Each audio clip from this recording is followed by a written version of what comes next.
Hello students, good morning. Class 6 Hindi first 22 chapter second lecture. बेटा आपने सुनेली के बारे में पढ़ा फर्स्ट लेक्चर में। चलिए आगे पढ़ते हैं। सूरज सिर पर आ गया था तो ठाकुर ने अपने छोटे लड़के को सुनेली की खोज खबर लेने के लिए भेजा। लड़का वहां पहुंचा तो दंग रह गया। खेजड़े के नीचे ताजा मिट्टी का ढेर पड़ा हुआ था। क्या पड़ा हुआ था बेटा? ताजे मिट्टी का ढेर।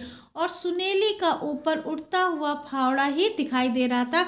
सुनेली फावड़ा से उस जमीन को खोद रही थी बेटा, जहाँ से वहाँ पानी निकलने वाला था। उसने जाते ही माँ से फावड़ा छीन लिया। किसने? उसके बेटे ने अपनी माँ से फावड़ा ले लिया और स्वयं मिट्टी खोदने लगा।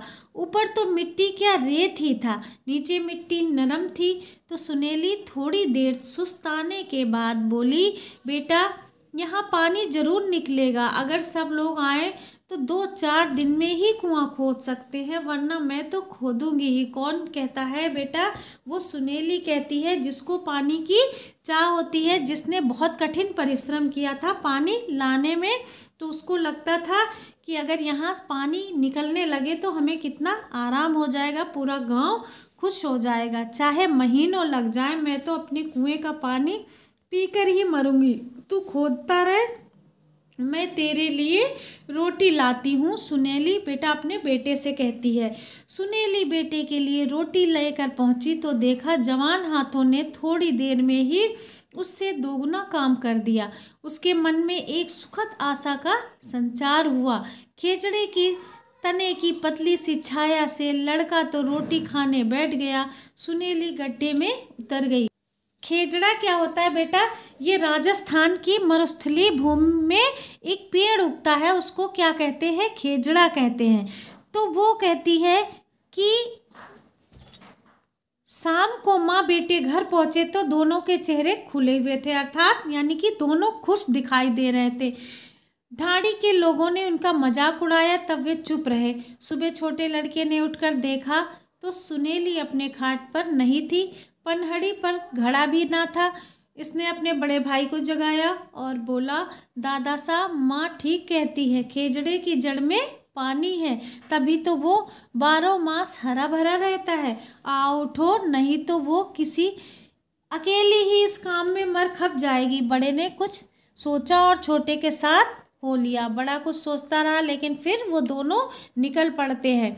वे खेजड़े के पास पहुंचे ही थे कि पानी का घड़ा लिए दूर सुनेली दंदनाती आती दिखाई दी। माँ, उसका बेटा कहता है कि माँ में कितना बल है, कितना साहस है। ये सोचकर तीनों गड्ढे में उतर जाते हैं और पास आकर सुनेली ने देखा तो गर्व से फूल उठी।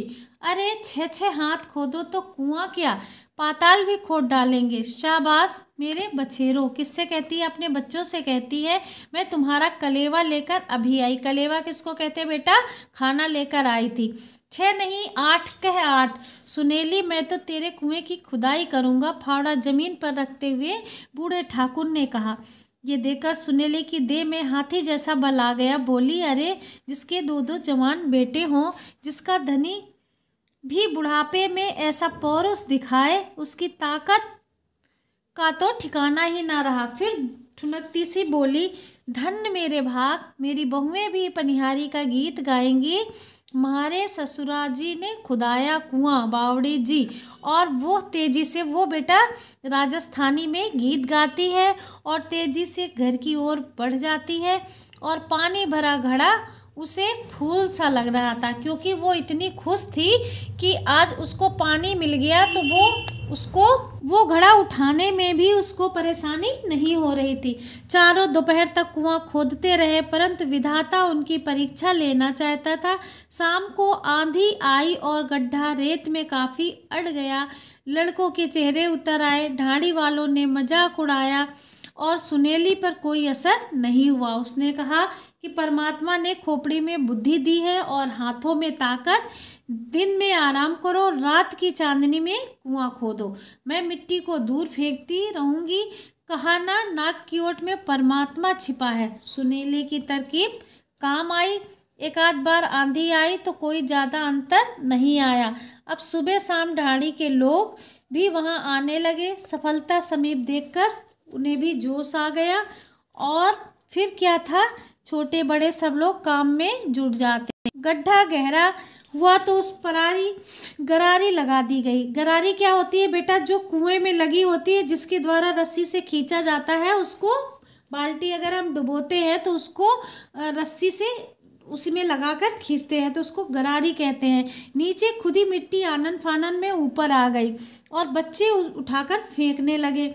किसी अज्ञात शक्ति की सहायता प्राप्त करने के लिए खेजड़े की जड़ में सिंदूर पोत दिया गया। सुनेली वहां शाम को दिया भी जलाकर रखा थी। पता नहीं अज्ञात शक्ति की कृपा का फल था या लोगों के परिश्रम का। सुनेली के संकल्प का एक दिन खुदाई में गीली मिट्टी निकल आई। ढाड़ी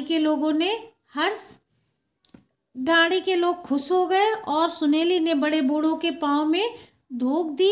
सारी ढाड़ी के बतासे बांटे और बंजारे के कुएं पर बसे परिवार को भी वो नहीं भूली और उन्हें अपने पुरखों की ढाड़ी में कुआं बनने का समाचार पाकर बड़ी खुशी होती है। और कुएं में पानी मीठा निकला। पहले एक स्रोत फूटा, फिर दूसरा, फिर तीसरा और देखते देखते कुएं में कोई 10 हाथ पानी बढ़ गया। सुनेली का मन हुआ वो पानी में कूदकर मछली की तरह बड़े बूढ़ों की परवाह ना कर चिल्ला उठी, बोलो नरसी की ढाड़ी की जय। अब बेटा आपका ये लेक्चर यहीं फिनिश होता है। आप लोग अपना होमवर्क नोट कीजिए।